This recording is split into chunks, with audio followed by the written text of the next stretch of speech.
We'll call this meeting to order. It's about 4 minutes after 2 p.m. on January 30th, and this is the Assembly Ethics and Election Committee. And we'll start out doing a little introduction here. I'm Chair Pete Peterson. Forrest Dunbar. And Mr. Gates. Dean Gates, Assembly Council. Barbara Jones, Municipal Clerk. Gretchen Wemhoff. And I believe we do have a quorum. And on the phone, Is Dick. I'm online. Oh, All right, Dick, great, thanks. and I believe, Amy, are you online too?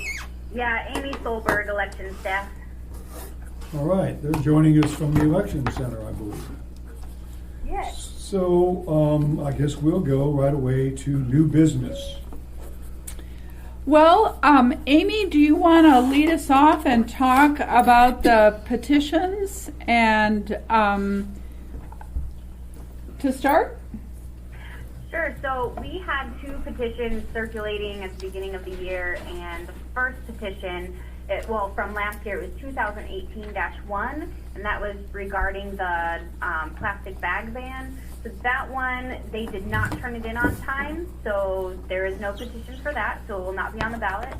And then the second one that was circulating was 2018-3, and that was regarding the CWA.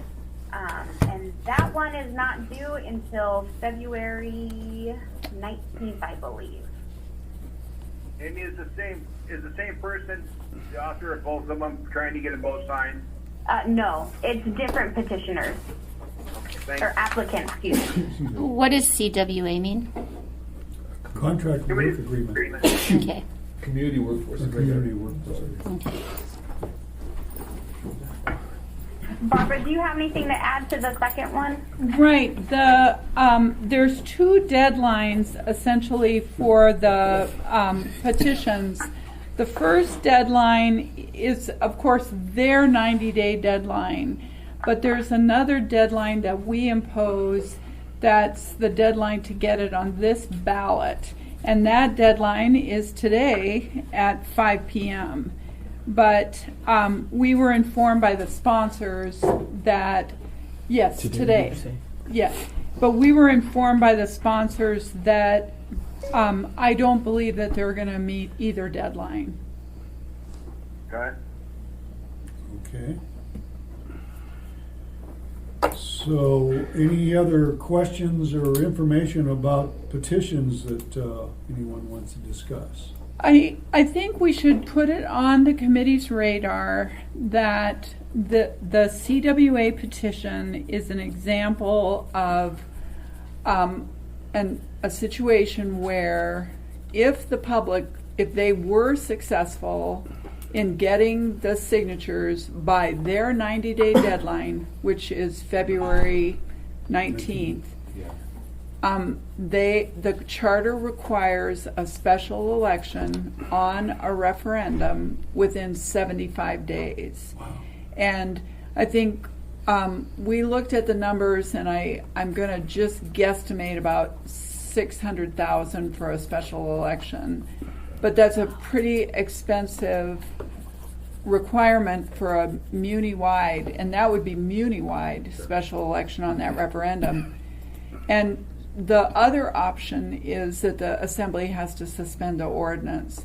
So I think that that's a political issue for the Assembly members, and I think we should start discussing a charter change. So I wanted to ask that, would it require a charter change? We couldn't say in code, you either meet the 90-day deadline or the the clerk's deadline to meet the ballot, whichever comes sooner. Could we do that in code, or does it have to be a charter change? Good question. I don't have much Yeah. translate. Can you repeat your question?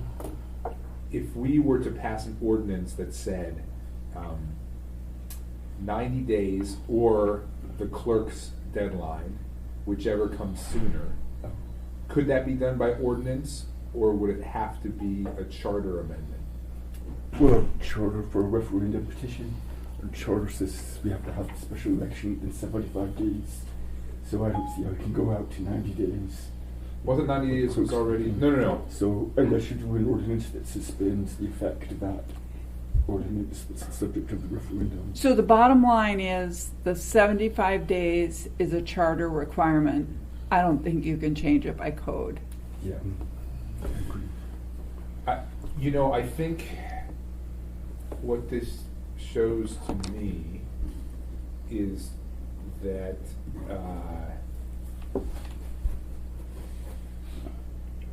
75 days.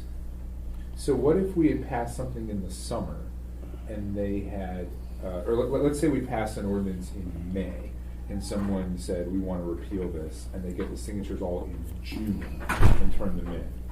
Does that mean it would trigger that 75 days, or would it go to the next April ballot? It depends if it's an initiative or a referendum. So initiatives go to the next ballot. Okay. Referendum is the 75 days. So basically, the Assembly does have some control over this by passing things on a certain schedule. So, 75 days begins when the clerk certifies the petition, so it's after gathering the signatures and everything. It has to be within that 90 days for signatures. within 75 days of the regular election. But they didn't. What if somebody submitted all the signatures they needed in, like, let's say December? Then can we wait till the next regular election in April? I don't think so. I think it Triggers sooner. No. Although we could pass an ordinance to suspend until the next regular election. Okay, that's the solution then. This is uniquely bad for us this time because we passed the ordinance relatively late in the year, and so the timing just works out for them where they can hit their 90 days, but without giving us enough time to put it on the ballot. It's actually kind of a special case then. I think we should probably take a look because the AO 37 was like this. AO 37 had to be suspended for because of the appeals. But they got those signatures in right away in the summer, and so it had to be suspended in July and not go into effect until the next April, because that's how long. So I do think it's something that we need to take a look at, that charter amendment, and I would not recommend an amendment to the charter unless I believe it's really important. But I think the other one is the 60 days to have a special election to fill a vacancy. I think we should probably do both of them at the same time. I think it was written in 75, the charter was written in 75, when Anchorage was much smaller and we could do an election in 60 or 75 days. We just can't do it anymore. Well, For 37, was there some consideration of having a special election that coincided with the state's November general election? I think there was some discussion about maybe that would be a possibility, and instead of waiting until April, we're having a... Right. There were lots of little permutations. They tried to pass a similar ordinance, and that was vetoed. They tried a variety of things, but the result was not what the Assembly had voted for. So I'll just keep that on our radar, that we need a couple of, probably need to get a committee together in the summer to work on those charter amendments. So would that be a subcommittee of this committee? That would probably be good. Okay, well, we'll remind us, maybe in May, and we'll see if we can get some volunteers from this committee to have that special committee. Okay, Mr. Chair. Okay, well, that's interesting information about the petitions. You see, because without petitions, then the ballot size problem may not be as much of a problem as we anticipated. Is that correct? Or we're moving to B on our agenda? Yes. So Amy's working on the ballot size. We don't know the answer, but Amy, do you want to talk a little bit about and it's true, the petitions are good because they are long. But do you want to talk about what you've done so far on that, Amy?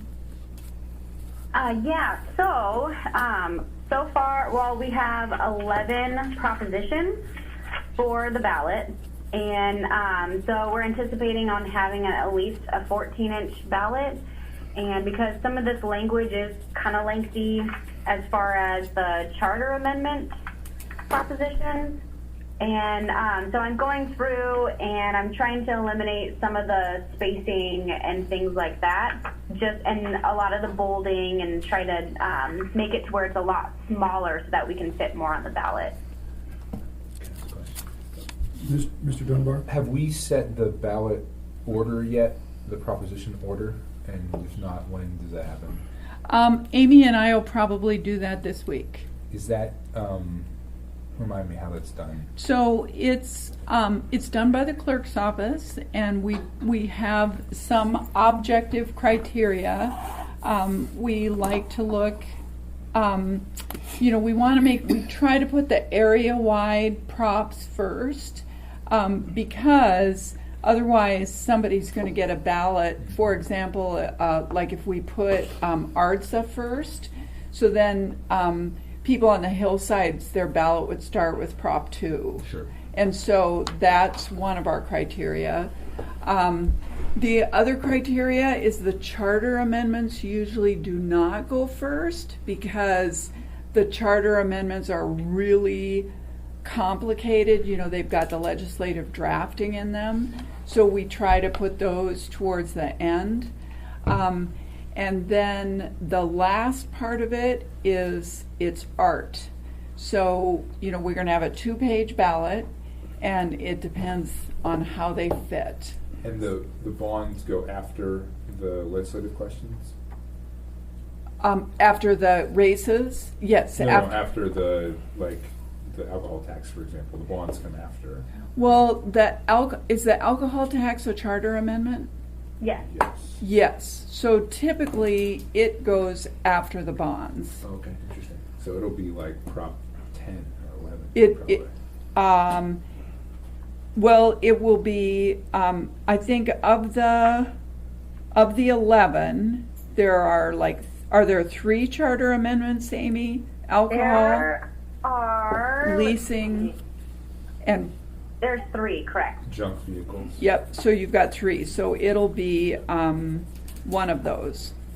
It'll be like 9, 10, or 11, most likely.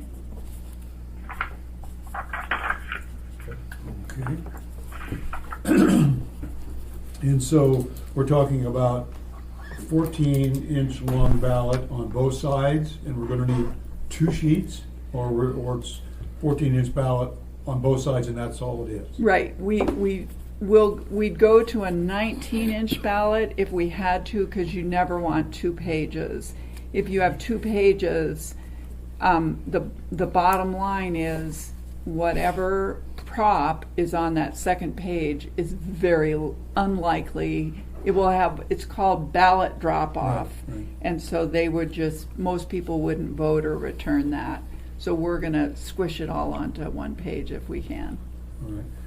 Have we ever had a 19-inch ballot? I don't remember. Last year. Last year was 19, huh? Yeah. Wow.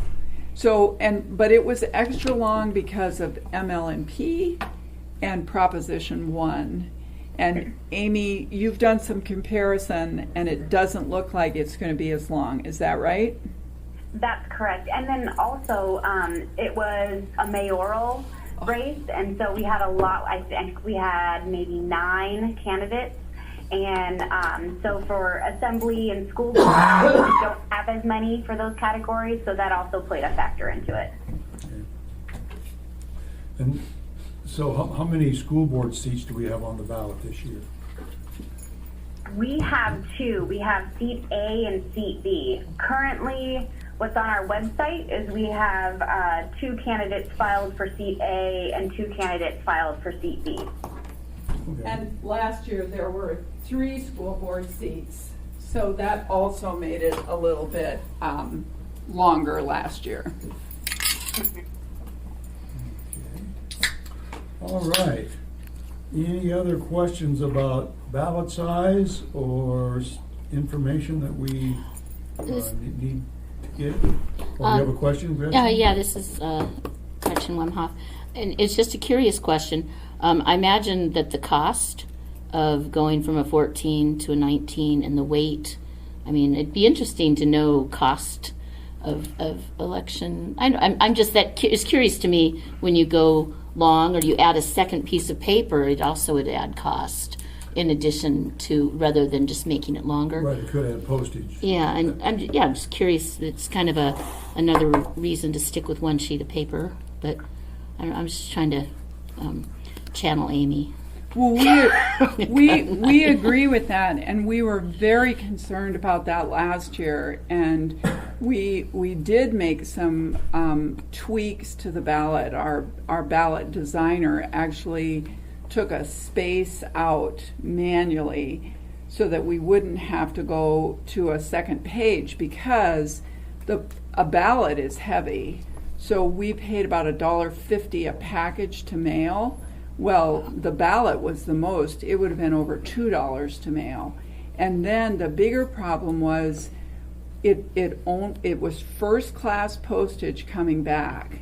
And, you know, we worked really hard to make sure it was first class postage, but you can see what a disaster that would have been if we would have had to tell the public, you have to put 2 stamps on this to return goodness. it. Yes. So for all of, and then the printing cost is, you know, the printing cost is fairly minor because it's like cents, but cents times 213, or I think 218,000 is still a lot, but the postage is what would kill us. Okay. And then I think it would change voting. So yes, we're very aware of that and Yeah. working very hard to keep it on one page. Thank you. I just was curious about all that. Mr. Gates. If we had a short page, 12-inch, and next 2 pages, that still be more postage? Or is it possible to have 2 pages of short blank paper that would... 8.5 by 11, 2 pages? That'd probably still be more, wouldn't it? I don't know the answer to that. I think it would be more. I just think, and then nobody would vote the second page. They would vote the races Yeah, still on want to the, avoid yeah, it anyway. yeah. Well, I actually have a question, and just came to me. So when we have larger ballot size, like the 19-inch, did we have to reconfigure our machines to count ballots that long? Well, we did have some trouble with the machine to start with, but the tabulation machine, so there was some concern about that. We just fed smaller batches, so like no more than 50 ballots in a batch. And this summer, I think they did 100 in a batch. The other problem that we have is then running the ballots through the mail sorter. So you have to set the thickness detector. And so if you've got 2 coming back, it's different than if you have 1. Right. And then you have that problem of people that just return 1 page, all of the singles reject. And then you have to open every single one of those ballots, By hand. envelopes, to see what's wrong with it. And technically, there's nothing wrong with it. They just chose not to vote. So we don't want to go there. Those do cause problems with our machines, and that is not a good thing. Right. And so since we're looking at a 14-inch ballot this year, so are we expecting we might have to make adjustments to going from the 19-inch back down to a regular normal 14-inch then, or? No, 14 is good. Okay. All right. Fantastic. Any other questions or comments about ballot size from the committee? All right, fantastic. Let's go down to item C and talk about community engagement in this year's vote by mail election. So I think the community engagement is an interesting dilemma this year. So the dilemma is this. We worked really, really hard last year to get information out because it was the first vote by mail election. And yesterday, the League of Women Voters commented that they did 41 presentations. Wow. We did it on a budget of a shoestring. We had like $20,000 budgeted, and we talked to you about that last year. So this year, we have basically nothing budgeted, and Carolyn is not leading that team. Fortunately, Anna, who worked with Carolyn, is. So we're trying to figure out, first, second, where do we need to fall on this continuum of how much information and who do we get it to? And we don't know the answers to that. But we're trying to, we are going to work with the league. The league has asked to work with us. They've made a couple of proposals. We're going to work with the community council. So all of those people are in the communication plan. Anna has a meeting set up in the next couple of weeks with the stakeholders group again. So we're going to get them back engaged and ask them to help us. And if you have some ideas for us, we would like to hear them. Again, it's a smaller group, because we're trying to watch the money. So any ideas would be helpful. Mr. Dunbar. Yeah, I mean, to a certain degree, the work you did last year carries over to this year, right? I mean, the public has been largely educated on this process, but we do have turnover in Anchorage, and not everybody voted last time. I do expect a fairly significant drop in the number of voters. I mean, obviously because it's not a mayoral, but also so far, and we still have 2 months left. This has not been a quote unquote hot election season, if that makes sense. Like they're really. And we'll see come Friday who files, and we'll see if the anti-alcohol and pro-alcohol tax really gets spun up. But I think that we should anticipate a fairly substantial drop-off in the percentage of voters, and I don't think we should necessarily construe that as a failure of vote by mail, vote at home, as people are calling it now, vote at home, or of the clerk's office, certainly, because I just think that's going to happen, sort of regardless of whether they're spending money or not. So that's my first thing. The second thing I'll say is I would hope that we, again, I know we did this last time, but really focus on March 12th and the days around March 12th and getting a lot of earned media and seeing if we can get the ADN and both the major news channels and whomever else to do stories about your ballots are in the mail, your ballots have been mailed. To me, that makes the most sense in terms of reminding everybody this process is happening. Because I'll say, I'm running for re-election right now, and a lot of people I talk to don't even know an election is happening. And it's not any fault of the clerk's office, it's just there haven't been a lot of the campaigns haven't gotten spun up yet, And I think a lot of people are also burned out from 2018, that 2018 was such a big deal in the state, the gubernatorial and everything else. And a lot of people. I have people reaching out to my campaign, being like, "Hey, when are you going to take your signs down?" And it's like, I just put them up. They think they're left over from 2018, So, yeah. So I think that's where we're at. It's going to be. I think it's going to be a burnout cycle. Is my guess, unless the alcohol tax thing really catches fire. Well, hopefully.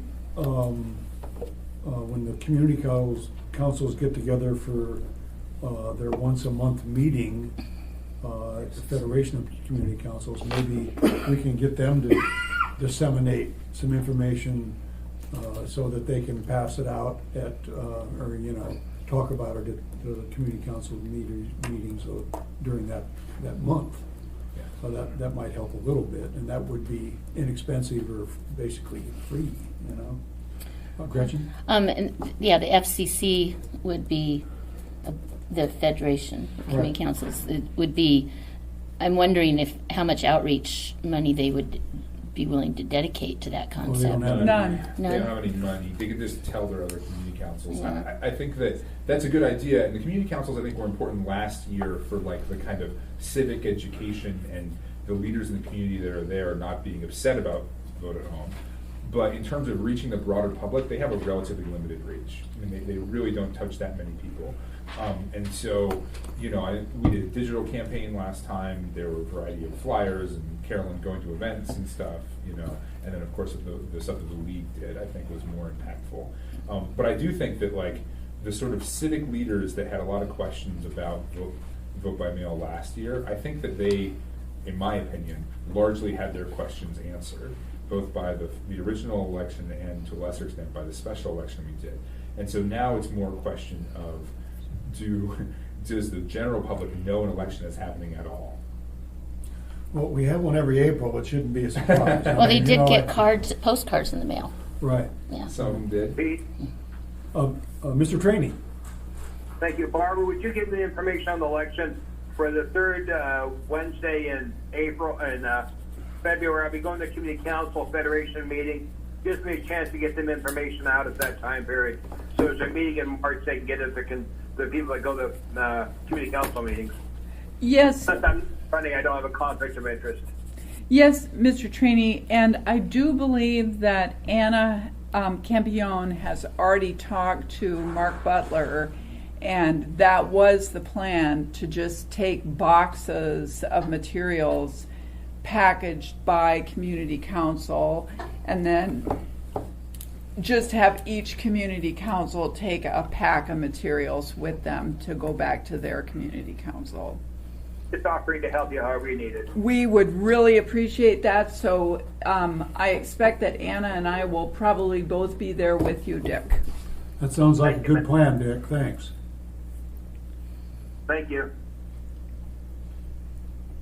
All right, any other ideas for community engagement that we might want to discuss while we're here? This is Gretchen? Gretchen. Yeah, I always look at nonprofit youth groups, the Girl Scouts, Boy Scouts, those type of places, including them in your press releases, if there are activities. I don't know. It just seems to me that that's also a place to go. Is Youth groups? yeah, youth groups, and the reason I say that is that youth groups that try to teach community, being involved in community, and that's why I suggest things like the Scouts, Boy Scouts, and Girl Scouts, because they are encouraging people to be involved. But I'm just, the thought is, I know it's short notice, but I used to love it when we had the youth vote in the schools, and I think that really made a difference. It's in certain elections, but that was a budgetary issue. So I'm just saying also include youth groups who are trying to teach their children. I wonder how many Boy Scouts and Girl Scouts are over the age of 18. I suppose No. if you're going for No, but a- their parents are. Oh, the they whole could- concept is Oh, I that see. that's what I meant by youth groups is we're teaching them it's our civic duty to vote. When you grow up, you will vote. So let's go to the polls with your parents. And Oh. see what I'm saying? It's Oh. like, yeah. Or Or the- or or the how your polls with your parent parents, or okay. your parents have the ballot at home. Make sure your parents check the mail. There's I don't know, it's just a way of using cute kids to get people to vote. Yeah, I hadn't thought of that. I'll pass that on to Anna Gretchen, and I don't know if you know this or not, but have you been to the election center? And I'm going to go tomorrow, and I'm excited. Good. So those of you who have been know that there is a yellow brick road at the election center. And I'm very proud to say that the yellow brick road was placed in the election center by a Boy Scout who did it as his Eagle Scout project. And so that is in our annual report. The assembly recognized him at an assembly meeting, and so we're trying to work with them. There's also the concept of video competitions. I'm sorry, I took out a turn.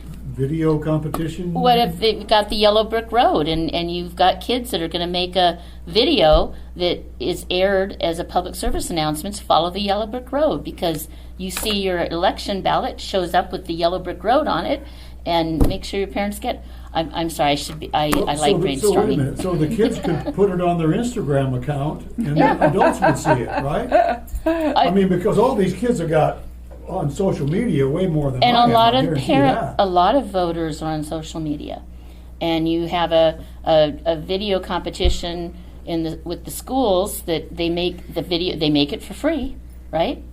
The winner gets, I don't know, $100 at Barnes and Noble or something, but Or a free party zoo or something. pass, a free zoo pass, and a free library pass, and a free bus pass. I think they'd be more interested in pizza myself, but whatever works. Well, yeah, but I guess the point is that even though it's short term, if you can get kids to make videos to get people to vote, then those kids' videos get advertised all over the place. And I know but it's free, and it still gets out there. I will be sure to put that on this list. Anna did do a couple of competitions last year. She had a couple of things on our Facebook page, and we gave away a couple of vests, the Anchorage Votes vets. So, And a poster for the bus. A competition to put a poster on the bus. unfortunately, that is not free. Yeah, That's we true. own those buses, but we have to pay to advertise on them, Yeah. just like anybody else. Duct Mr. tape? Gates. Sorry, I'm out of line. Yeah, Miss Bramhaft's comments made me remember that they had a mock election at the schools, I think maybe Clark Middle School, or maybe some others, during the last November general election, where the students voted for president and governor. So, and I guess I say it with tongue in cheek, I don't know if it would be as interesting for students at school age to do a mock election voting for assembly members, but maybe that's just a thought in terms of at least student And engagement. maybe we could ask Yeah. our youth member of our assembly what ideas she has to try to reach out to young people or young voters. What do you think about that? Shanghai her. There you go. The League of Women Voters does Youth Vote, and we have several members of the league. At least one. The former president of the league is the chair of the election commission, and we have worked with them. So we'll contact the league about Youth Vote. Fantastic. Okay, well, let's go down to D on our agenda here. Accessible Vote Center. This will be the 6th location, and I believe we have a new location in East Anchorage we want to talk about. Does Amy have information about that? Yeah, so we have our 6th location for the Accessible Vote Center, or ABC, and that is going to be at the Muldoon Mall. And it is going to be called our pilot location, as the hours are going to be a little bit different. But yeah, it's a really nice area. We're going to be in the hallway, and it just looks really nice. I think it's very accessible for everyone. It's ADA accessible. There's a huge parking lot, so parking is not going to be a big issue or anything. Because of the area, we will have a security guard that is going to be there the whole time that the ABC is open. And so if you have any questions about that. I actually just happened to think of a question because a lot of people put 4x8 signs in the front area of the Chestnut Muldoon Park there. There's that little private section that a gentleman owns, and a lot of signs go there. I'm wondering if those signs would be too close to the Accessible Vote Center. I mean, do they have to be 200 feet? Is that what the law is? I think the more interesting, so there's that question. There's also that property is owned by Mr. Coffee. Terry Parks and they put signs, not even in that, they put it on their lot, like near the Chinese restaurant. Oh, is that right? Remember, they put that in the corner there. Oh, that's right. And so I wonder, is the 200-foot rule from the door or from the lot line?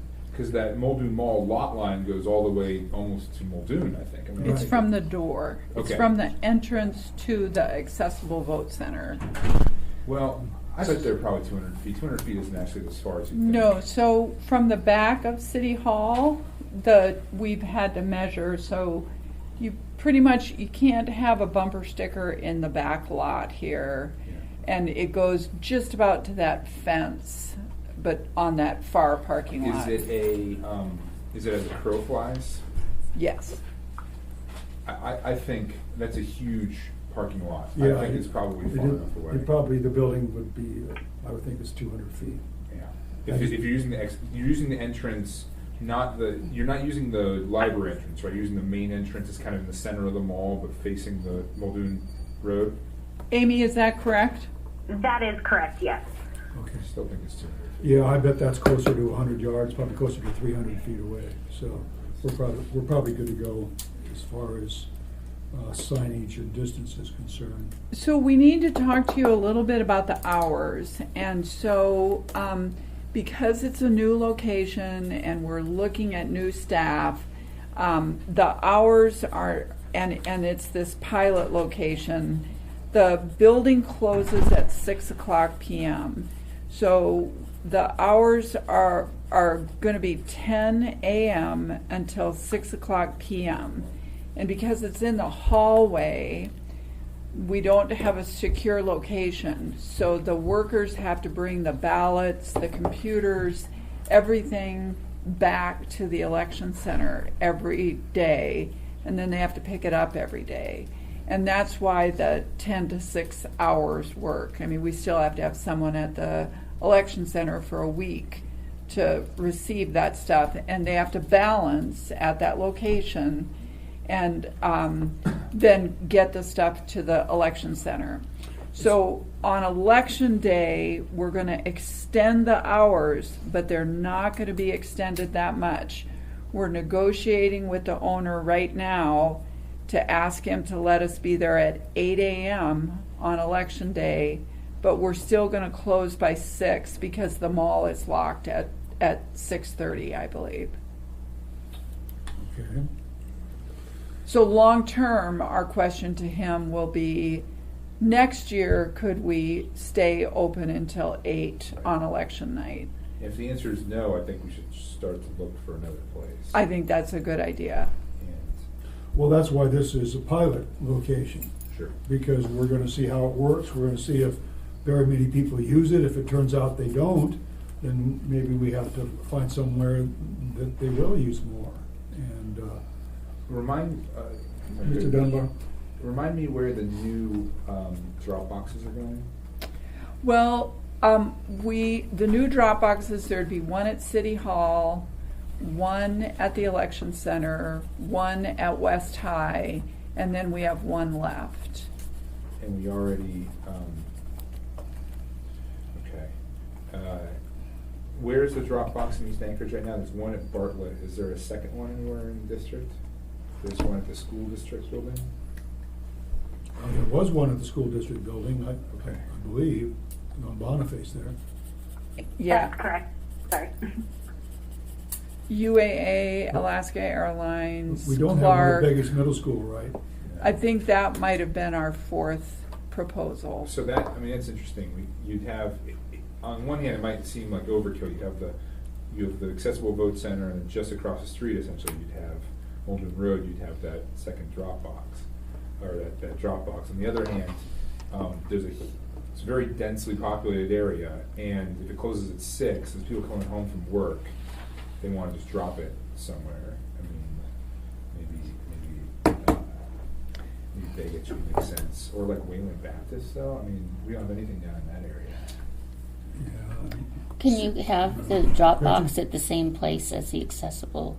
I mean, can they be in the same place? Well, if someone votes at the accessible vote center, obviously they're going to leave their ballot there. They're not going to take it and mail it. At least I don't think Well, they would. but if they show up at 9 o'clock at night, the If you show box up at is 9 there. No, at 9 o'clock at night, the box is shut. You know, On the election building's day. locked up. On election Oh, day. on election day. Okay, I'm thinking. We're all talking about election. Oh, okay. Thanks. Boxes close at 8. Yeah. So, so far, we do not have any boxes on private property. I think the Alaska Airlines Center, we still consider UAA. So that would be different if we did negotiate with the Muldoon Mall to place it there. I would just put it in Vegas. Okay, the school district, they're a tough negotiator too. Yeah. They don't like them in their lanes of traffic, so, but we'll work on that. And so, Mr. Peterson and Mr. Dunbar, you're East Anchorage, you let us know where you want it placed, and we'll start those negotiations now. Well, we're still planning to have one at Bartlett, right? We're not moving that one, is that correct? That, none of them are moving, we got 4 new ones, and the issue is, can we get them placed in time? And we're still not positive that's gonna happen. We have a couple of meetings coming up, they need a base, you know, so there are still a few issues there. And then we need the locations. We've got City Hall, we've got the Election Center, we've got West High, but we haven't done anything with that 4th. So we can work on that. So do we have enough budget to, you know, put the base on those drop boxes and get them out there? I mean, Well, we should. You know, you have been very generous with budget, and I don't think concrete is as expensive as printing and mailing, fortunately. Yeah. So, but we have a plan for the concrete. We're meeting with Alan from O&M, yeah. And we're meeting with him next month. He's gonna help us, you know, make some recommendations, what the base should look like, and then we do have to go out to get that done. We can't do it within the MOA. But we have a plan, and Alan is helping us with that. okay, fantastic. Oh, great. Any other questions about locations for accessible vote centers? Okay. Is there any old business that we may have talked about at our previous meeting that could be discussed today? Mr. Chair, the only old business we have is the vacancies, Chapter 2.70, but it's not on here because Austin wasn't here, and we purposely are going to bring that up at your next meeting. Okay. I think we're meeting next week. Yeah. probably, with our small group. And so in February, we're gonna have our meeting on the normal day. I've gotta look at the calendar to make sure I'm actually gonna be here. I think I'm gonna be in Juneau on the 3rd Wednesday. We might have to have it on the 4th Wednesday again next month. Would that be a problem for anyone that you know of right offhand right now? Not for And me. Maybe Mr. Dunbar might be busy campaigning. He may not want to attend that meeting anyway. So the 27th? Yeah, 27th, so that would, Can we do it the normal, like noon to 1 time? oh, yeah, Oh, yeah. yeah, the time would be the same, it'd just be, because, you know, I've got the AML convention in Juneau that week. Amy, will that work? The February 27th, 12 to 1, and we'll do that one at the Election And Center. have that one at the election center, right? Yep, that one would work, and it looks like the Ethics and Elections Committee is already scheduled for the 27th, Oh, good. from noon to 1 p.m. That was quick. Well, that's right, this I- is the 5th Yeah, Wednesday, I'm okay. 4th, that's our regular time. Okay, great. Okay. Mr. Peterson? Yes, Amy? I do have to change the location on this, so it will be sent out as an update. So Yes. currently the location is for room 240, and so I would have to update it to the Election Center. Okay. Well, we'll just have to let our committee members and the public know that we're gonna be holding that meeting at the election center next month. And we did that a couple times, last year as well, so. Well, fantastic. Any other old business that someone can think of that we need to discuss here today? I don't see any, so I guess we're down to audience participation at this point. Anything, you wanna participate? Well, come on down. My name is Eugene Collinhaven, I live in Madison Valley. Follow public process done appropriately. Decision made by the governing body is more like the public interest. I'll be very, very brief. One is, I've said before, when you start the meeting, call to order, you should really have the words roll call of the members of the committee present and have it heard on the tape, what members of the committee. And then you should have the words audience introduction, and that allows the public to listen to this tape or anybody else to know who's in the audience. But it would also not need to, if I had only one thing to say, I want to be noted for the record that I'm here and not have to speak on audience participation. In the end, simply say I was present, Eugene Haberman, observer, so forth, and I would not have to say that toward the end of the meeting. And that's all to say. I told you I would be brief. And with 2 minutes and to spare. Thank you. Okay, thank you, Eugene. If there's nothing else, I guess I'll officially adjourn this meeting. Thank you.